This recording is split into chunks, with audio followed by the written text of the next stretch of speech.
नमस्कार दोस्तों and welcome to my channel. आज हम सीबीएसई क्लास 10th मैथ्स का चैप्टर देखेंगे pair of linear equations in two variables. और आज हम सॉल्व करेंगे एक्सरसाइज 3.3।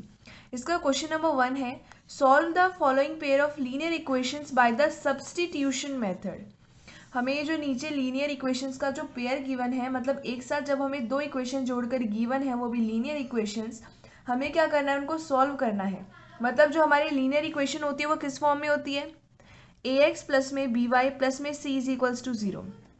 ठीक है, ये जो लीनियर इक्वेशन होती है, अगर आपको कहेंगे कि इसको सॉल्व करना है तो इसका मतलब ये हुआ कि आपको इसकी एक्स और वाई की वैल्यूज फाइंड आउट करनी है। मतलब जो वेरिएबल्स हैं आपको उनकी वैल्यू फाइंड आउट करनी है, उसे कहते हैं किसी भी इक्वेशन को सॉल्व करना। तो आपको क्या करना है, जो लीनियर इक्वेशन का पेयर गिवन है उसमें एक्स और वाई की वैल्यू को फाइंड आउट करना है यूजिंग सब्स्टिट्यूशन मेथड। सब्स्टिट्यूशन का मतलब क्या होता है कि एक वैल्यू को उठाकर दूसरी जगह पुट करना, सब्स्टिट्यूट करना वैल्यूज को, यानी कि एक वैल्यू को दूसरी वैल्यू की जगह पुट करके दूसरी वैल्यू को भी निकालना। इसे कहते हैं हम सब्स्टिट्यूशन मेथड। जब हम इसको सॉल्व करेंगे आपको बहुत ही अच्छे से समझ आएगा। तो इसको सॉल्व करते हैं। इसका फर्स्ट पार्ट दे रखा है X plus Y is equals to 14 और सेकेंड इसकी इक्वेशन दे रखी है X minus Y is equals to 4। ये दो इक्वेशन है। फर्स्ट इक्वेशन आपकी ये है, सेकेंड इक्वेशन ये है। ठीक है, तो इसका आंसर देखते हैं। आप लिख सकते हैं from equation x plus Y is equals to 14। ये जो हमारी फर्स्ट इक्वेशन है, आपको क्या करना है, ये जो इक्वेशन है इसको वेरिएबल के टर्म्स में लिखना है। या तो आप इसको y के टर्म में लिख दो या फिर x के टर्म में लिख दो। अगर हम इसको y के टर्म में लिखेंगे तो ये क्या हो जाएगा, 14 और x उस साइड जाएगा तो माइनस एक्स। ठीक है, हमने ऐसे लिख दिया। अब यही तो हमारी फर्स्ट इक्वेशन है, बस हमने इसको क्या किया, थोड़ा सा एक्सचेंज कर दिया है तो ये वही है ना। ये और ये इक्वेशन एक ही तो चीज़ है, बस लिखने का तरीका हमने अलग किया है। क्या किया हमने फर्स्ट स्टेप के अंदर, आपको क्या करना है, स्टेप 1 के अंदर जो वेरिएबल है उसके फॉर्म में पूरी इक्वेशन को लिख देना है। ठीक है, अब इसको इक्वेशन नंबर 1 दे दो नाम, या इक्वेशन नंबर 3 दे दो। अगर इक्वेशन नंबर 3 देते हो तो आपको करना क्या है कि अब ये जो आपकी इक्वेशन नंबर 3 है, ये जो y की वैल्यू आई है, आपको क्या करना है, आपने जिस इक्वेशन से y की वैल्यू निकाली है यानी फर्स्ट से निकाली है, तो आपको इसको सेकंड के अंदर पुट करना है। अगर सेकंड से वेरिएबल की वैल्यू निकालोगे तो उसको फर्स्ट के अंदर पुट करना है। अभी हमने यहाँ पे फर्स्ट से निकाली तो हम क्या करेंगे, सेकंड में पुट करेंगे। ठीक है, तो आपको करना क्या है कि put equation y is equals to 14 minus X in equation x minus Y is equals to 4। आपको क्या करना है, जो इक्वेशन नंबर 3 है आपको उसको सेकंड के अंदर पुट कर देना है। ठीक है, तो हमारा जो इक्वेशन नंबर सेकंड है उसके अंदर जहाँ y है आपको उसकी जगह ये लिखना है। तो इक्वेशन नंबर सेकंड है x माइनस वाई, तो y की जगह हम लिखेंगे 14 माइनस में x इज इक्वल्स टू 4। लिख दिया हमने। अब देखो हमने ऐसा क्यों किया, जब हम सब्स्टिट्यूशन करते हैं तो अब जब हमने ये y की वैल्यू को यहाँ पुट किया तो ये पूरी की पूरी जो हमारे पास इक्वेशन है ये x के टर्म में आ गई है। यहाँ से आप x की वैल्यू को फाइंड आउट कर सकते हैं। देखो यहाँ पे x है, अगर x है तो x वाली टर्म ऐड भी हो सकती है, सब्सट्रैक्ट भी हो सकती है, मतलब हम यहाँ पे x की वैल्यू को निकाल सकते हैं। तो ये क्या बन जाएगा, ये बन जाएगा x माइनस में 14 प्लस में x इज इक्वल्स टू 4 बन जाएगा। अब x प्लस में x कितना हो जाएगा, 2x। अब ये हो जाएगा माइनस 14 उस साइड जाएगा तो 4 प्लस में 14, तो ये हो जाएगा 2x इज इक्वल्स टू 18। अब यहाँ से x की वैल्यू निकाल सकते हैं। कैसे निकाल सकते हैं, x इज इक्वल्स टू 18, यहाँ पे 2 मल्टीप्लाई में, उधर जाके डिवाइड में, यानी कि 9। तो x की वैल्यू कितनी आ गई, 9 आ गई। पता चल रहा है हम सब्स्टिट्यूशन से किस तरह वैल्यूज निकाल रहे हैं। हमने पहले y की वैल्यू को निकाला फर्स्ट इक्वेशन से, उसके बाद हमने उस वैल्यू को पुट किया सेकंड इक्वेशन में, सब्स्टिट्यूट किया। ठीक है, तो जो इससे पहले वाली एक्सरसाइज थी उसके अंदर हम using graphical method find out करते थे कि x और y की वैल्यू क्या होगी। लेकिन जो ग्राफिकल मेथड है वो हर जगह एप्लीकेबल नहीं हो रहा है। क्यों नहीं हो रहा है, क्योंकि मतलब एप्लीकेबल तो होता है लेकिन कन्वीनियंट नहीं है हमारे लिए। अगर आपको रूट की वैल्यू गिवन हो, आपको नेगेटिव डेसिमल में कोई गिवन हो, तो कई बच्चे उसमें गड़बड़ कर सकते हैं। इस वजह से ये मेथड लाए गए हैं। ठीक है, वो जो हमारे पास ग्राफिकल मेथड है वो कन्वीनियंट नहीं है, इस वजह से हमने क्या किया कि हमने अलग अलग तरह के मेथड निकाले। ये जो मेथड है वो अल्जेब्रिक मेथड है, जैसे सब्स्टिट्यूशन हो गया, एलिमिनेशन हो गया। तो अभी हम फर्स्ट कर रहे हैं, जो एक्सरसाइज है पूरी की पूरी सब्स्टिट्यूशन के ऊपर बेस्ड है। ठीक है, तो यहाँ पे आपको एक्स की वैल्यू मिल गई। अब आपको करना क्या है कि जो x की वैल्यू मिली है आपको क्या करना है, इस थर्ड इक्वेशन के अंदर इस x की वैल्यू को पुट कर देना है ताकि हमारे पास y की वैल्यू भी आ जाए। तो यहाँ लिख देते हैं put x is equals to 9 in equation 3। Equation number 3 के अंदर हम क्या करेंगे, x की वैल्यू 9 पुट कर देंगे। तो y की वैल्यू क्या होगी, 14 माइनस एक्स, यानी कि 14 माइनस में 9, और 14 माइनस में 9 कितना होता है, 5 होता है। मतलब y की वैल्यू कितनी आ गई, 5 आ गई। अब यहाँ से x की वैल्यू भी आ गई, y की वैल्यू भी आ गई, तो यहाँ लिख देते हैं hence the required solutions of x is equals to 9 and y is equals to 5। x की वैल्यू 9 आ गई और y की वैल्यू 5 आ गई और हमने कौन सा मेथड यूज़ किया, सब्सटीट्यूशन मेथड। ठीक है, अब इसका सेकेंड पार्ट देखते हैं। s minus T is equals to 3, s upon 3 plus T divide में 2 इज इक्वल्स टू 6। ये आपको यहाँ पे दो इक्वेशंस गिवन है। ठीक है, तो ये आपकी फर्स्ट इक्वेशन है, ये आपकी सेकेंड इक्वेशन है। इसका आंसर देखते हैं। अब यहाँ पे देखो दोनों हमारे पास हैं। देखो अब आपको किससे इजी लग रहा है, इन दोनों में से कौन सी इक्वेशन आपको थोड़ी इजी लग रही है जिसको आप एज अ वेरिएबल फॉर्म के अंदर कन्वर्ट करना चाहेंगे। ऑफकोर्स फर्स्ट इक्वेशन हमें थोड़ी सिंप्लीफाइड लग रही है, तो हम चाहेंगे कि हम जो वेरिएबल फॉर्म के अंदर कन्वर्ट करेंगे इक्वेशन को, फर्स्ट इक्वेशन हो, तो हम लिखेंगे from s minus T is equals to 3। यहाँ से आपके पास s की वैल्यू भी आप लिख सकते हैं और आप t की वैल्यू भी लिख सकते हैं।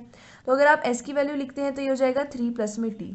ठीक है, अब ये आप इक्वेशन नंबर 1 ही है। आप इसको इक्वेशन नंबर 3 भी नाम दे सकते हैं, 1 भी दे सकते हैं। 1 क्यों दे सकते हैं, क्योंकि ये और ये इक्वेशन में कोई भी डिफरेंस नहीं है, ये एक ही इक्वेशन है। तो इक्वेशन नंबर 1 हम इसको भी लिख सकते हैं और इसको भी लिख सकते हैं, तो हमने इक्वेशन नंबर 1 इसको लिख दिया। उसी तरह ये जो इक्वेशन नंबर सेकंड है, आप इसको और सिंप्लीफाई करके उसको इक्वेशन नंबर सेकंड का नाम दे सकते हैं। कैसे, s अपॉन में 3 प्लस में t डिवाइड में 2 इज इक्वल्स टू 6 है। ठीक है, यहाँ पे जो LHS साइड है, लेफ्ट हैंड साइड है, आप क्या करो उसके अंदर से एलसीएम ले लो, तो ये बन जाएगा 6, ये हो जाएगा 2s प्लस में 3t इज इक्वल्स टू 6। अब 6 उस साइड चला जाएगा, यहाँ डिवाइड में उस साइड जाके मल्टीप्लाई हो जाएगा, यानी बन जाएगा 2s प्लस में 3t इज इक्वल्स टू 36। ये आपकी सेकंड इक्वेशन आ गई। हमने क्या किया, फर्स्ट इक्वेशन को वेरिएबल के टर्म में लिख दिया, सेकंड इक्वेशन को थोड़ा सा सिंप्लीफाई करके लिख दिया। अब ये जो दो इक्वेशन आ गई है, अब आपको करना क्या है कि ये जो फर्स्ट इक्वेशन से हमें s की वैल्यू मिली है, आपको इसको पुट कर देना है। ये जो सेकंड इक्वेशन है, ये जो s है, इसकी जगह आपको ये पुट कर देना है। ऐसा करने के बाद क्या होगा, यहाँ पे s की वैल्यू t के टर्म में है, तो ये पूरी इक्वेशन t के टर्म में हो जाएगी। यहाँ से हमें t की वैल्यू मिल जाएगी। ठीक है, तो लिख देते हैं यहाँ पे put s is equals to 3 plus में t in equation number second. ऐसा करेंगे तो ये हो जाएगा 2 इंटू में 3 प्लस में t प्लस में 3t इज इक्वल्स टू 36। ठीक है, अब ये क्या हो जाएगा 6 प्लस में 2t प्लस में 3t इज इक्वल्स टू 36। अब ये देखो क्या हो जाएगा, यहाँ पे 2 प्लस में 3t हो जाएगा 5t इज इक्वल्स टू 36। उस साइड जाएगा तो माइनस यानी कि 30, तो t की वैल्यू कितनी आएगी 30 डिवाइड में 5, यानी कि यहाँ से t की वैल्यू कितनी आ गई 6। तो यहाँ से हमें t की वैल्यू पता चल गई। अब ये जो आपके पास t की वैल्यू 6 आ गई है, अब आपको करना क्या है कि इसका यूज़ करके इसको कहीं ना कहीं सब्सटीट्यूट करके आपको s की वैल्यू निकालनी है। तो ये जो हमने s की वैल्यू निकाली थी फर्स्ट इक्वेशन के अंदर, s is equals to 3 plus में t, इसके में आपको क्या करना है, जो t की वैल्यू 6 है यहाँ पुट कर दोगे तो बन जाएगा s is equals to 3 plus में 6 यानी कि 9। तो यहाँ कर देते हैं put t is equals to 6 in s is equals to 3 plus में t, तो ये जाएगा s is equals to 3 plus में 6, यानी कि यहाँ से s की वैल्यू कितनी आ जाएगी 9। तो यहाँ पे हमारे पास वैल्यू आ गई है t की भी और हमारे पास s की भी वैल्यू आ गई है, तो हम लिख सकते हैं hence the required solution of t is equals to 6 and s is equals to 9। ठीक है, तो ये हम कौन सा मेथड यूज करें, सब्सटीट्यूशन मेथड। अब इसका थर्ड पार्ट देखेंगे, 3x minus Y is equals to 3, ये आपकी फर्स्ट इक्वेशन है। सेकंड इक्वेशन आपकी क्या है, 9x minus 3y is equals to 9, ये है आपकी सेकंड इक्वेशन। अब हमें यूजिंग सब्सटीट्यूशन मेथड यहाँ पे x और y की वैल्यू फाइंड आउट करनी है, तो इसका आंसर देखते हैं। फिर से हमें पहले क्या करना है, दोनों में से किसी भी इक्वेशन के जो वेरिएबल है उसके टर्म में पूरी इक्वेशन को लिखना है। तो यहाँ लिखते हैं फ्रॉम इक्वेशन नंबर 1, या फिर आप पूरी इक्वेशन लिख सकते हैं फ्रॉम इक्वेशन 1। यहाँ पे देखो, यहाँ पे अगर आप इसको x की टर्म में लिखते हैं या फिर y की टर्म में लिखते हैं, आपको क्या करना है कि इन दोनों में से किसी भी वेरिएबल की टर्म में इस पूरी इक्वेशन को लिखना है। ठीक है, तो अगर आप y की टर्म में लिखेंगे तो ये क्या बन जाएगा, पहले तो वो देखते हैं। ठीक है, अगर y की टर्म में लिखेंगे तो ये क्या बन जाएगा, ये जो 3x है उस साइड जाके क्या हो जाएगा, पहले तो यहाँ पे माइनस वाई है, माइनस 3x और ये हो जाएगा प्लस में 3। अब यहाँ पे माइनस वाई तो दोनों साइड नेगेटिव से मल्टीप्लाई करोगे तो y is equals to 3x minus में 3, ये आपके पास y की वैल्यू आएगी, आपकी फर्स्ट इक्वेशन है। ठीक है, बस फर्स्ट इक्वेशन को इस तरह से लिख दिया गया है। अब या तो आप इसको x की टर्म में भी लिख सकते हो, y की टर्म में भी लिख सकते हो, तो हमने इसको y की टर्म में लिख दिया। ठीक है, अब ये जो y का वैल्यू आया है, ये जो y की वैल्यू आपके पास आई है, इसको आप सेकंड इक्वेशन के अंदर पुट करोगे। इसको ही कहते हैं सब्स्टिट्यूशन, एक वैल्यू को निकाल के दूसरे इक्वेशन के अंदर पुट करना, उसके बाद पुट करने के बाद वहां से दूसरे वेरिएबल की वैल्यू को निकालना। ठीक है, ये मैं लिखते हैं put y is equals to 3x minus में 3 इन इक्वेशन नंबर सेकेंड। ठीक है, इक्वेशन नंबर सेकंड के अंदर पुट कर देते हैं, तो ये क्या बन जाएगा 9x माइनस में 3 इंटू में y, यानी कि 3x माइनस में 3 इज इक्वल्स टू 9। ये हो जाएगा 9x माइनस में हो जाएगा 9x प्लस में 9 इज इक्वल्स टू 9। ये कैंसिल हो गया, आपके पास क्या वैल्यू आई 9 इज इक्वल्स टू 9। जिस समय आपके पास ऐसी कंडीशन अराइज होती है कि जहाँ पे LHS is equals to RHS होता है, इसका मतलब ये होता है कि वहाँ पे हम कोई यूनिक सॉल्यूशन फाइंड नहीं कर सकते हैं। अगर आप 9 को उस साइड ले जाएंगे तो 0 वैल्यू आ जाएगी, है ना।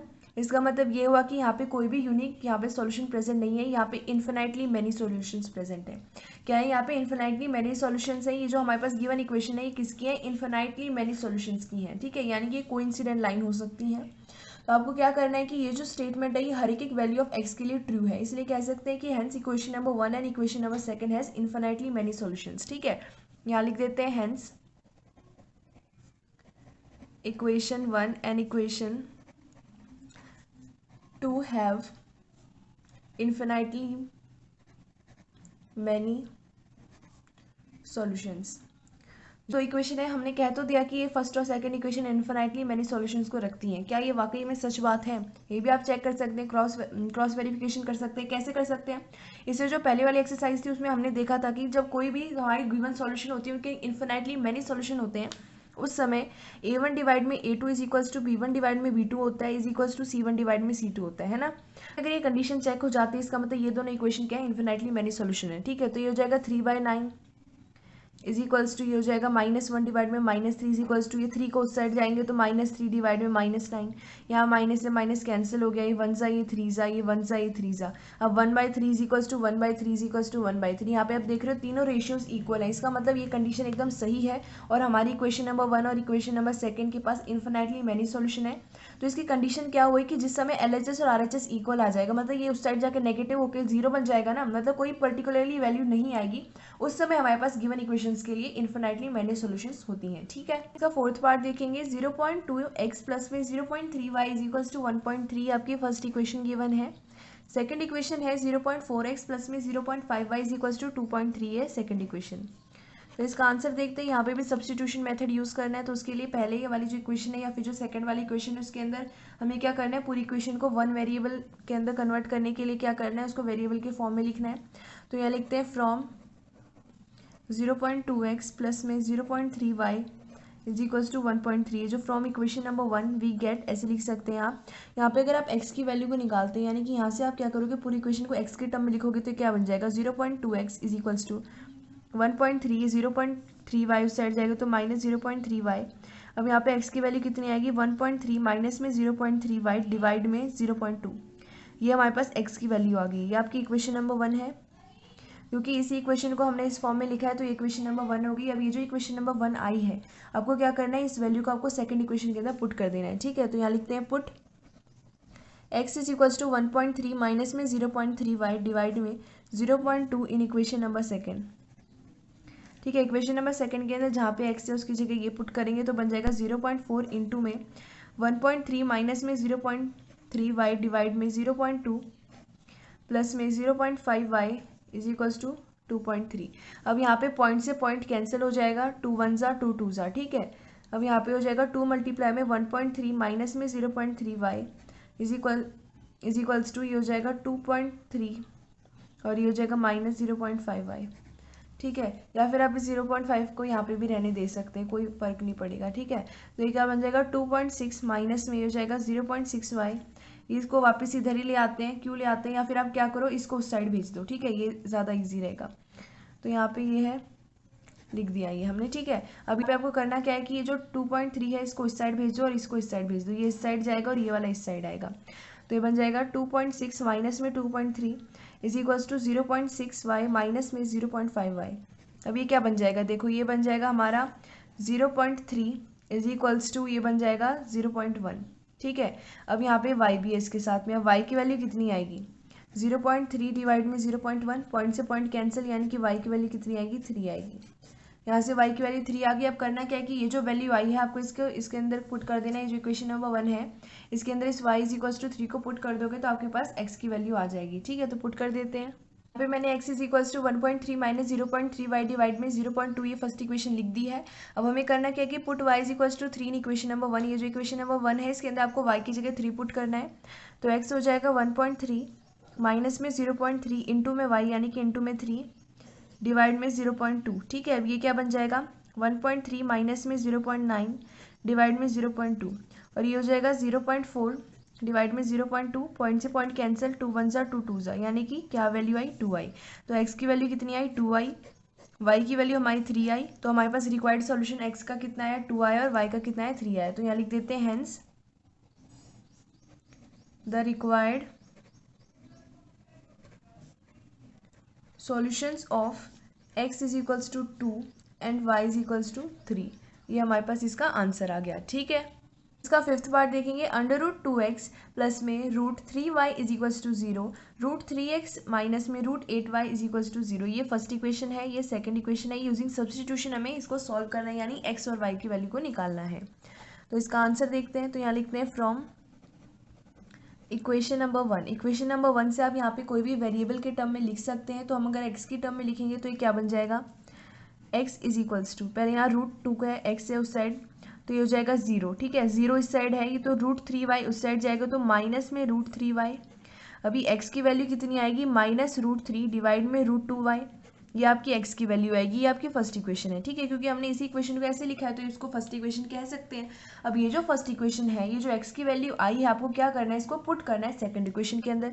तो यहाँ लिख देंगे put x is equals to -√3 divide में √2y in equation second equation के अंदर इसको पुट करना है। तो ये बन जाएगा √3 इंटू में x, यानी कि √3 इंटू में -√3 डिवाइड में √2y। ठीक है, और माइनस में √8y इज इक्वल्स टू 0। ये आ गया हमारे पास। अब हम क्या करेंगे, इसको सॉल्व करेंगे आगे और यहाँ पे y की वैल्यू को निकालेंगे। तो ये देखो कितना हो जाएगा, यहाँ पे माइनस बाहर आ जाएगा, √3 इंटू में √3 यानी कि √3 का स्क्वायर जो हो जाएगा 3 डिवाइड में √2y माइनस में √8y इज इक्वल्स टू 0। ठीक है, अब ये क्या हो जाएगा, यहाँ पे √2 को अगर आप एलसीएम ले लोगे तो ये बनेगा -3y, यहाँ पे आएगा -√8 इंटू में √2y इज इक्वल्स टू 0। अब ये √2 को उस साइड भेजोगे 0 की तरफ, तो ये 0 से मल्टीप्लाई हो जाएगा, 0 बन जाएगा, यानी कि 3y माइनस में अब ये क्या बन जाएगा, अंडर दोनों के ऊपर अंडर रूट है, तो डायरेक्ट आप 8 इंटू में 2 लिख सकते हैं इज इक्वल्स टू 0। तो ये बन जाएगा -3y माइनस में 8 इंटू 2 हो जाएगा 16 y इज इक्वल्स टू 0, और √16 की वैल्यू 4 होती है, तो ये हो जाएगा -3y माइनस में 4y इज इक्वल्स टू 0। ठीक है, अब ये बन जाएगा -7 इज इक्वल्स टू 0। तो y की वैल्यू कितनी आएगी, 0 डिवाइड में -7, यानी कि y की वैल्यू कितनी आई, 0 आई। ठीक है, अगर आप यहाँ पे सोच रहे हो कि y की वैल्यू अगर 0 आ गई तो यहाँ पे इन्फिनाइटली मैनी सॉल्यूशंस होंगे, नहीं, बिल्कुल भी नहीं। क्यों नहीं, देखो जो इक्वेशन थी हमारी, जिसको हमने क्या बताया था कि वो हमारी क्या है, इन्फिनाइटली मैनी सॉल्यूशन की इक्वेशन है, वो क्या थी, देखो 9x माइनस में 9x प्लस में 9 इज इक्वल्स टू 9 थी। यहाँ पे जो वेरिएबल वाली टर्म थी वो कैंसिल हो गई थी, कोई वेरिएबल प्रेजेंट ही नहीं था जिसकी वैल्यू हम यहाँ पे डिटरमाइन करें। ठीक है, लेकिन यहाँ पे 7 के साथ क्या है, -7 के साथ y है, तो यहाँ पे हम y की वैल्यू डिटरमाइन कर रहे हैं, लेकिन यहाँ पे x तो खत्म हो गया था, तो हम ये वैल्यू किसकी निकालते हैं ना। तो यहाँ पे x कोई वेरिएबल था ही नहीं, इसको रियल नंबर एक दूसरे के इक्वल आ गए, तो यहाँ पे कोई वेरिएबल प्रेजेंट ही नहीं था। इस वजह से यहाँ पे जिस समय दो रियल नंबर इक्वल आएंगे उस समय इन्फिनाइटली मैनी सॉल्यूशन होगा, लेकिन अगर वो 0 आते हैं इसका मतलब वो इन्फिनाइटली मैनी सॉल्यूशंस नहीं है। ठीक है, क्योंकि देखो हम क्या करते हैं, वेरिएबल निकालते हैं, मतलब हम क्या करते हैं, सॉल्यूशन निकालते हैं, मतलब वेरिएबल की वैल्यू निकालते हैं। हम फाइंड करते हैं कि x और y की वैल्यू क्या है, लेकिन जिस इक्वेशन के अंदर वेरिएबल ही खत्म हो गया तो वहाँ पे हम कैसे वैल्यू बताएंगे, उस समय उसकी इन्फिनाइटली मैनी सॉल्यूशन होती है। लेकिन यहाँ पे तो वेरिएबल प्रेजेंट है, इसका मतलब हमें y की वैल्यू पता चल रही है। y की वैल्यू कितनी आई, 0 आई। अब ये जो y की वैल्यू 0 आई है, आपको क्या करना है, ये जो आपने इक्वेशन नंबर 1 बनाई थी, x is equals to -√3 divide में 2 मल्टीप्लाई में y, इसके अंदर आपको y की वैल्यू 0 पुट कर देनी है। ठीक है, तो यहाँ लिख देते हैं put y is equals to 0 in x is equals to -√3 divide में √2y। अब ये क्या हो जाएगा, x is equals to -√3 divide में √2 इंटू में 0, यानी कि x की वैल्यू भी कितनी आएगी, 0 आएगी। तो यहाँ से हमारे पास required solution x is equals to 0 आती है और y इज इक्वल्स टू 0 आती है। ठीक है, सिक्स्थ पार्ट देखेंगे। 3x डिवाइड में 2 माइनस में 5y डिवाइड में 3 इज इक्वल्स टू -2। ये आपकी फर्स्ट इक्वेशन है। सेकंड इक्वेशन है x डिवाइड में 3 प्लस में y डिवाइड में 2 इज इक्वल्स टू 13 डिवाइड में 6। ठीक है, अब हम सबसे पहले क्या करेंगे, ये दोनों इक्वेशन को सिंप्लीफाई कर लेंगे, क्योंकि दोनों की दोनों हमारी फ्रैक्शन के अंदर गिवन है ना। तो देखो फर्स्ट इक्वेशन क्या है, 3x डिवाइड में 2 माइनस में 5y डिवाइड में 3 इज इक्वल्स टू -2। ये फर्स्ट इक्वेशन है। यहाँ से आप इसको ऐसे लिख सकते हैं, एलसीएम 6 लोगे तो ये क्या बन जाएगा, यहाँ पे 3 से मल्टीप्लाई करोगे यानी कि 9x माइनस में 10y इज इक्वल्स टू -2। अब 6 उस साइड चला जाएगा, यानी कि -2 से मल्टीप्लाई हो जाएगा, तो ये बन जाएगा 9x माइनस में 10y माइनस में 12। ठीक है, अब ये आपकी फर्स्ट इक्वेशन आ गई है। यहाँ पे इक्वल टू चल रहा है, ठीक है। आपकी फर्स्ट इक्वेशन आ गई है। अब ये जो फर्स्ट इक्वेशन है, अगर आप इसे x की वैल्यू लिखोगे तो कितनी आएगी, -12 प्लस में 10y, x की वैल्यू आएगी -12 प्लस में 10y डिवाइड में 9, ये आपकी किसकी वैल्यू आएगी, 9 की वैल्यू आएगी, ठीक है। तो इसी चीज़ को ऐसे लिख सकते हो, x equals to 10y, positive है तो पहले 10y लिख दो, माइनस में 12 डिवाइड में 9। अब ये जो आपके पास x की वैल्यू आई है, ये हमारी फर्स्ट इक्वेशन के इक्वल है, यानी कि ये फर्स्ट इक्वेशन ही है। तो अब आपको करना क्या है कि ये जो इक्वेशन नंबर 1 है, आपको इसको इक्वेशन नंबर 2 के अंदर पुट करना है। उससे पहले हम क्या करेंगे, इक्वेशन नंबर 2 को थोड़ा सा सिंप्लीफाई करेंगे। तो देखो हमारी इक्वेशन नंबर 2 क्या थी, इक्वेशन नंबर 2 है x डिवाइड में 3 प्लस में y डिवाइड में 2 इज इक्वल्स टू 13 डिवाइड में 6, ठीक है। इसे भी सिंप्लीफाई करेंगे तो यहाँ पे आप क्या करो, 6 को ले लो एलसीएम, तो ये क्या बन जाएगा, 2x प्लस में 3y is equals to 13 divide में 6, यहाँ पे 6 से 6 कैंसिल हो गया, मतलब यहाँ पे क्या वैल्यू आएगी, 2x प्लस में 3y इज इक्वल्स टू 13। अब ये देखो कितनी सिंप्लीफाई होगी, अब हमारी सेकंड इक्वेशन होगी, ठीक है। इतना ज़्यादा अंतर आ गया, पहले ही इक्वेशन ऐसी दिख रही थी, ऐसी थी ना ये हमारी सेकंड इक्वेशन, इसको हमने सिंप्लीफाई करके ऐसा बना दिया। अब ये थोड़ा ईजी हो गया, इसके अंदर पुट कर देते हैं x की जगह, तो यहाँ करते हैं put x is equals to 10y minus में 12 डिवाइड में 9 इन 2x प्लस में 3y is equals to 13, second equation के अंदर पुट कर देंगे तो ये बन जाएगा 2 इंटू में 10y माइनस में 12 डिवाइड में 9 प्लस में 3y इज इक्वल्स टू 13, ठीक है, ये बन गया। अब ये क्या हो जाएगा, 20y माइनस में 24 डिवाइड में 9 प्लस में 3y इज इक्वल्स टू 13, ये हो जाएगा हमारे पास। अब यहाँ पे एलसीएम लेना पड़ेगा, तो ये बन जाएगा 20y माइनस में 24 प्लस में 27y डिवाइड में 9 इज इक्वल्स टू 13, ये बन जाएगा। अब यहाँ पे 13 की तरफ 9 चला जाएगा, यानी कि मल्टीप्लाई हो जाएगा जाके, तो कितना आएगा, 117 आएगा, यानी ये हो जाएगा 20y माइनस में 24 प्लस में 27y इज इक्वल्स टू 117, ठीक है। अब यहाँ पे 20y प्लस में 27, ठीक है, कितना हो जाएगा 47y माइनस में 24 इज इक्वल्स टू 117, ये हो जाएगा हमारे पास। अब यहाँ पे हो जाएगा 47y इज इक्वल्स टू 117, ये -24 उस साइड जाके +24, तो यहाँ पे 47y इज इक्वल्स टू कितना आएगा, ये आएगा हमारे पास, अगर इसको ऐड करते हैं तो 141, तो 141 आ जाएगा, यानी कि y की वैल्यू कितनी आएगी यहाँ से 141 डिवाइड में 47, और ये क्या होता है 3 होता है, 47 भी होता है, 47 1 जा और 47 3 जा, 47 3 जा होता है 141, तो यहाँ पे y की वैल्यू कितनी आएगी 3 आएगी, ठीक है। अब ये जो y की वैल्यू 3 आई है, आपको क्या करना है, इसको इक्वेशन नंबर 1 के अंदर पुट करना है और हमें x की वैल्यू भी निकालनी है, तो निकाल लेते हैं। फर्स्ट इक्वेशन लिख दी है जिसके अंदर x is equals to 10y minus में 12 डिवाइड में 9 है।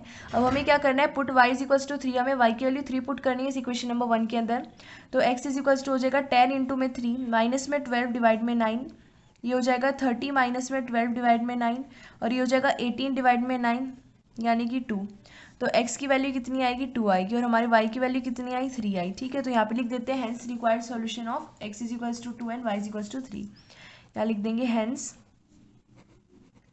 the required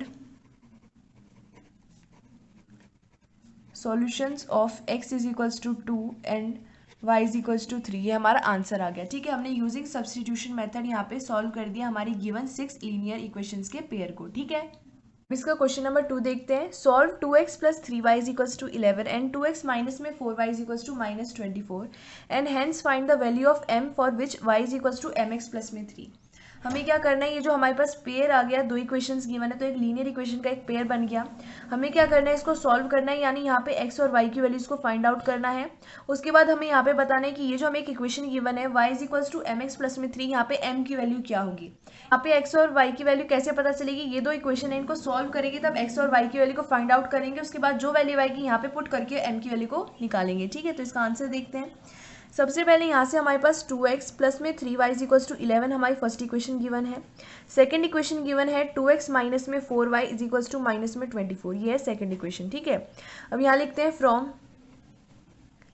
equation 1, equation number 1 से हमें क्या पता चलता है, अगर आप यहाँ पे इसको x की टर्म में लिखना चाहेंगे तो ये x की टर्म में क्या आएगा, यहाँ पे हो जाएगा 2x is equals to 11 minus में 3y, x is equals to 11 minus में 3y डिवाइड में 2, ये हमारे पास x की वैल्यू आएगी जो हमारे फर्स्ट इक्वेशन के इक्वल है, ठीक है।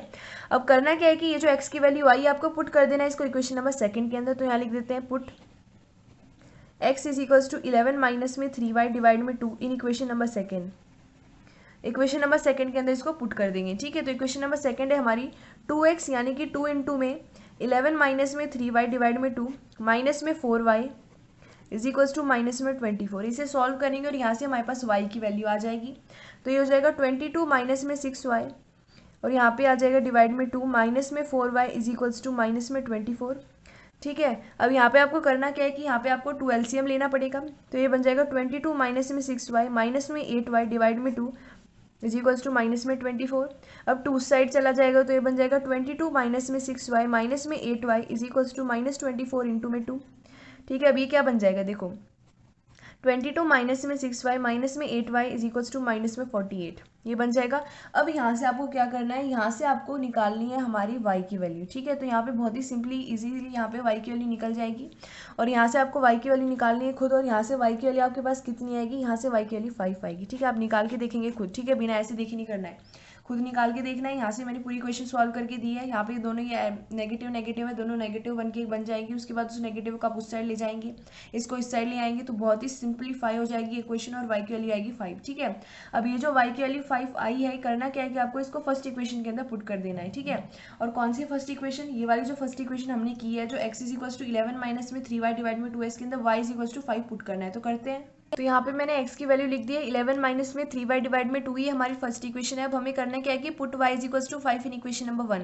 ये जो इक्वेशन नंबर 1 है, इसके अंदर आपको y की वैल्यू 5 पुट करनी है। तो ये हो जाएगा x is equals to 11 minus में 3 इंटू में 5 डिवाइड में 2, ये हो जाएगा 11 माइनस में 15 डिवाइड में 2, ये हो जाएगा 11 माइनस में 15 हो जाएगा हमारे पास -4 डिवाइड में 2, जो हो जाएगा -2। ठीक है, मतलब x की वैल्यू आ जाएगी -2 और हमारे पास y की वैल्यू कितनी आई, 5 आई। अब हमें करना क्या था, जो y equals to M X plus में 3 है, हमें फाइंड करना था यहाँ पे m की वैल्यू कितनी होगी। तो अब हमारे पास x की वैल्यू यहाँ पे -2 है, y की वैल्यू 5 है, ये हमें पुट करनी है। तो यहाँ लिख देते हैं substitute y is equals to 5 and x is equals to -2 in y is equals to M X plus में 3। ये जो इक्वेशन है, ये लाइन की इक्वेशन होती है, स्ट्रेट लाइन की, इसके अंदर हमें पुट करना है y और x की वैल्यू को। तो ये बन जाएगा 5 is equals to m into में -2 प्लस में 3, ये हो जाएगा 5 -3 इज इक्वल्स टू -2m। अब ये हो जाएगा 2 और ये हो जाएगा -2m। अब m की वैल्यू कितनी आएगी, 2 डिवाइड में -2, यानी कि m इज इक्वल्स टू -1। तो m की वैल्यू कितनी आ गई, -1 आ गई। तो यहाँ लिख देंगे hence the required solution of x is equals to -2, y is equals to 5 and m is equals to -1। हमने x की वैल्यू भी निकाल दी, y की भी निकाल दी और m की भी निकाल दी। ये हमारी क्या है, रिक्वायर्ड सॉल्यूशन है। ठीक है।